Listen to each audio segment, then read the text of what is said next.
नमस्कार दोस्तों। Market analysis की और एक वीडियो में आपका स्वागत है। हम अभी एक ब्रेकिंग न्यूज़ कुछ ही दिनों से देख रहे हैं कि एक ब्रेकिंग न्यूज़ देखा जा रहा है। और ब्रेकिंग न्यूज़ किस बारे में है? ब्रेकिंग न्यूज़ है एक वार के बारे में। वार जो भी देश में होगा, जिस भी देश के साथ होगा, वो अच्छी बात नहीं होती है। और दोनों ही देश के लिए ये इकोनॉमिकली और लाइफ के लिए ये थ्रेटनिंग है और बहुत ही पीछे चले जाते हैं इकोनॉमिकली। ये दोनों देश, जिस देश के साथ भी ये होता है वार, उस देश को कुछ साल पीछे ले जाता है। और अभी हम जो वार के बारे में बात कर रहे हैं वो है रशिया और यूक्रेन के वार के बारे में। हमने 2-3 साल, लगभग ये 3 साल होने को है, 2022 की मिडिल से ये वार शुरू हुआ था। और हम देख पा रहे हैं कि वेस्टर्न कंट्री, माना कि यूएसए और जो यूरोप के कुछ कंट्री है, उनके मदद के कारण ही यूक्रेन अभी तक ये लड़ाई चला पा रहा है। और जैसे कि हमने देखा था, ट्रम्प ने प्रेसिडेंशियल इलेक्शन के टाइम ही उन्होंने बोला था कि अगर वो प्रेसिडेंट बन जाते हैं तो और कोई भी कंट्री के अगेंस्ट में वो वार कराने के फिराक में नहीं है। और जिस कंट्री में भी यूएसए अभी अब तक कोई फंडिंग दे रहा था कोई वार के लिए, वो रुकवा देंगे। और वही बात हमें अब देखने को मिल रहा है कि सच हो रहा है। और जो वार के बारे में हम बात कर रहे हैं अभी, उस वार,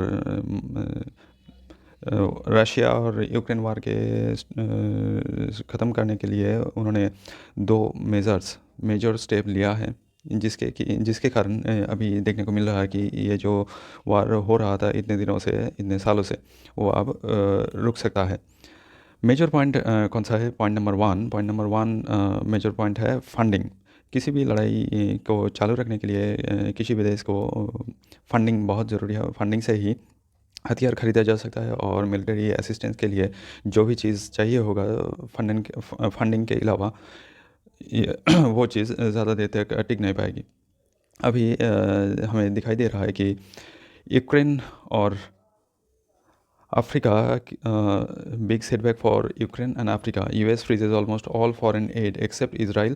अभी ऑफिशियल न्यूज़ भी ये आ चुका है कि यूएसए में ट्रम्प का जो गवर्नमेंट है, उन्होंने यूक्रेन और अफ्रीका में जो भी मदद और या बोला जाए कि मिलिट्री असिस्टेंस हो वार को जारी रखने के लिए यूक्रेन में और अफ्रीका में, वो ऑल फंडिंग, सभी फंडिंग वो बंद करने जा रहे हैं।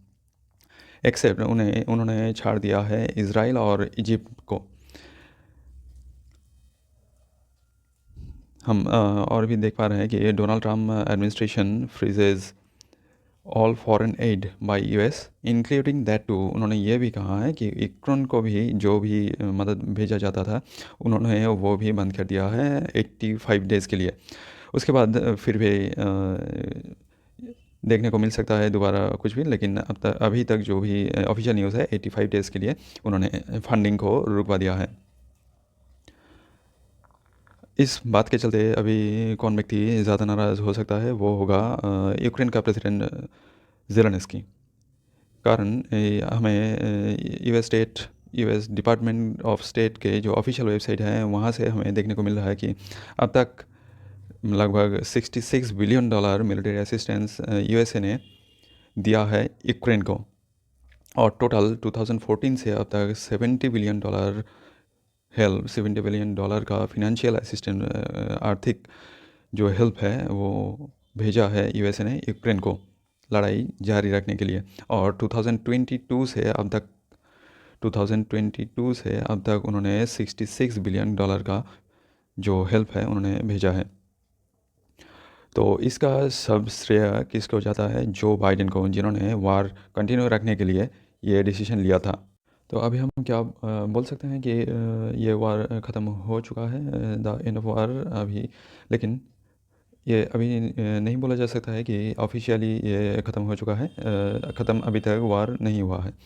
इलॉन मस्क ने भी यूएसए को ये वार्निंग दी थी कि जो भी ये चीज़ कर रहा है फिनेंशियल हेल्प के नाम पे, ये जो आर्थिक प्रॉब्लम एक क्रिएट हो रहा है यूएसए में। इससे चलते यूएसए का इकोनॉमी पर बुरा असर देखने को मिल सकता है भविष्य में। इसलिए ये चीज़ दूसरे देश को हेल्प करने के बजाय यूएसए को और भी मजबूत करने पे ध्यान दिया जाए, यही इलॉन मस्क ने भी बोला था। अभी इस डिसीजन के चलते ट्रम्प ने जो भी बोला है, इस डिसीजन के चलते सभी से ज़्यादा हैप्पी कौन हो सकता है, वो होगा पुतिन सर। अभी ऑफिशियल न्यूज़ भी आ चुका है कि पुतिन अभी ये बोल रहे हैं कि यूक्रेन कॉन्फ्लिक्ट जो है could have been avoided had Trump been in office. मतलब कि अगर ट्रम्प ऑफिस में होता, ट्रम्प पावर में होता, तो ये जो वार है ये शुरू ही ना होता।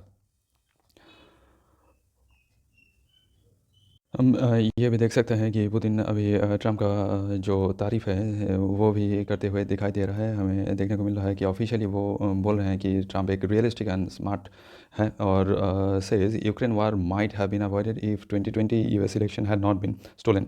पुतिन अभी ये भी बोल रहे हैं कि जो बाइडेन जो प्रेसिडेंट बना था वो इलेक्शन के गलती के कारण, और इलेक्शन ठीक से नहीं हुआ था, इसलिए जो बाइडेन प्रेसिडेंट बना था, नहीं तो उन्हें नहीं बनना चाहिए था, नहीं बन पाते हैं। पुतिन अभी ये भी बोल रहे हैं कि वो निगोशिएशन के लिए भी रेडी है। ये जो वार चल रहा है, यूक्रेन वार चल रहा है, यूक्रेन वार को स्टॉप करने के लिए वो ट्रम्प के साथ बात करने के लिए राज़ी है, और टेबल पे जाने से वो जाके बात करने पे वो राज़ी हो चुके हैं।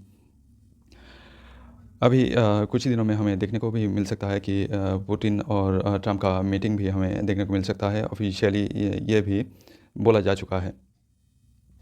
अभी हम नेक्स्ट पॉइंट पर आए कि अभी जो वार चल रहा है इसका विनर कौन है।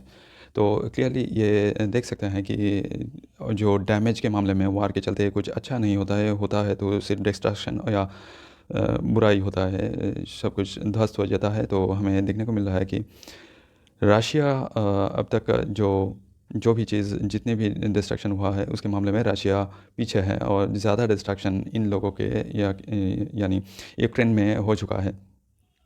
तो अभी बोल सकते हैं कि रशिया अब तक का विनर है। लेकिन ये कोई क्रिकेट मैच नहीं है जो 1 रन या 2 रन बाद 10 रन के चलते हम ये क्लियरली नहीं बोल सकते हैं कि क्लियर विनर रशिया ही है। अगर नेक्स्ट पॉइंट के तरफ हम रुख करें तो हम देख सकते हैं कि ये ट्रम्प ने जो 2 मेज़र लिया है उसमें से सेकंड पॉइंट है क्रूड ऑयल। क्रूड ऑयल जो कि रशिया का इकोनॉमी का मेन पार्ट है, जिसके चलते ही उनका जो इकोनॉमी है वो तंदुरुस्त रहता है, और वर्ल्ड का जो प्रोडक्शन है क्रूड ऑयल का लगभग कि 12% का प्रोडक्शन रशिया करता है, और ज़्यादातर देशों में, एशिया में ज़्यादातर वो एक्सपोर्ट करता है, और इंडिया एक मेजर इंपोर्टर भी है। और क्रूड ऑयल के चलते ही वो उनका अर्थनीति या इकोनॉमी इतना तंदुरुस्त रह पाता है। अभी हम देख पा रहे हैं कि ट्रम्प का जो रिपोर्ट है, ट्रम्प ने यह भी बोला है सऊदी और ओपेक। ओपेक क्या है? ओपेक है organisation of petrol exporting countries, जो कि ये ओपेक के अंदर लगभग कि जो भी देश आते हैं वो ही अर्थ का जो वर्ल्ड का प्रोडक्शन है क्रूड ऑयल का 44% उन देशों से ही आता है। उन्होंने ट्रम्प ने सऊदी और ओपेक को क्या बोला है? ओपेक और सऊदी को उन्होंने ऑयल प्राइस कम करने के लिए बोला है, और ये भी बोल रहे हैं कि अगर वो प्राइस कम कर देंगे तो जो भी देश रशिया से ऑयल इंपोर्ट करते हैं वो रशिया से इंपोर्ट ना करके सऊदी और ओपेक कंट्री से इंपोर्ट करेंगे, जिससे कि रशिया को ये वार कंटिन्यू करने में तकलीफ़ होगी। इसीलिए वो ये भी बोल रहे हैं कि रशिया से तेल ना खरीद के ओपेक या सऊदी से तेल खरीदा जाए। अगर हम कंक्लूशन की तरफ जाए तो अब तक ये ही बोल सकते हैं कि क्रूड ऑयल के जो प्राइस हमें कुछ दिन पहले दिखाई दे रहा था कि 80 के पार हो चुका था, अभी वो हमें देखने को मिल रहा है कि ब्रेंट क्रूड जो है वो 80 से नीचे आ चुका है, और WTI जो क्रूड है वो 75 के भी नीचे आ चुका है, जो कि अच्छी बात है हमारे लिए। इंडिया के लिए ये ब्रेंट क्रूड का प्राइस इम्पोर्टेंट है। और जैसे कि हमने अभी बोला कि ब्रेंट क्रूड का अगर प्राइस नीचे आएगा तो हमारे देश की घर घर की जो बढ़ोतरी है इकोनॉमी में जो इन्फ्लेशन के चलते प्रॉब्लम होता है, सभी लोग का लाभ भी मिलेगा अगर क्रूड ऑयल का प्राइस नीचे आ जाए तो। क्योंकि भारत बहुत भारी मात्रा में तेल इंपोर्ट करता है। अगर हम नेक्स्ट क्या स्टेप हमें दिखाई दे सकता है तो उसके बारे में बोले तो यही हम देख सकते हैं कि अभी तो ट्रंप और पुतिन राजी है इस वार को ख़त्म करने में। अभी नेक्स्ट जो हमें देखना है कि यूरोपियन कंट्रीज़ यूएसए जैसे कि पीछे चला गया है और वो फिनेंशियल हेल्प अभी यूक्रेन को नहीं करने वाला है। और अगर यूरोप के ज़्यादातर कंट्रीज़ भी ये डिसीजन लेता है तो यूक्रेन को जल्द ही टेबल पे आना होगा बात करने के लिए, और ये मेजर्स ढूंढने के लिए कि कैसे ये वार जल्द से जल्द रोकी जाए। अगर ये जल्द से जल्द रोकी जा सकती है तो सभी देशों के लिए ये एक अच्छा न्यूज़ होगा। अगर वीडियो अच्छी लगे तो लाइक और सब्सक्राइब ज़रूर कीजिए और दोस्तों के साथ शेयर भी ज़रूर कीजिए। मिलते हैं नेक्स्ट वीडियो में, तब तक के लिए धन्यवाद और जय हिंद, जय भारत।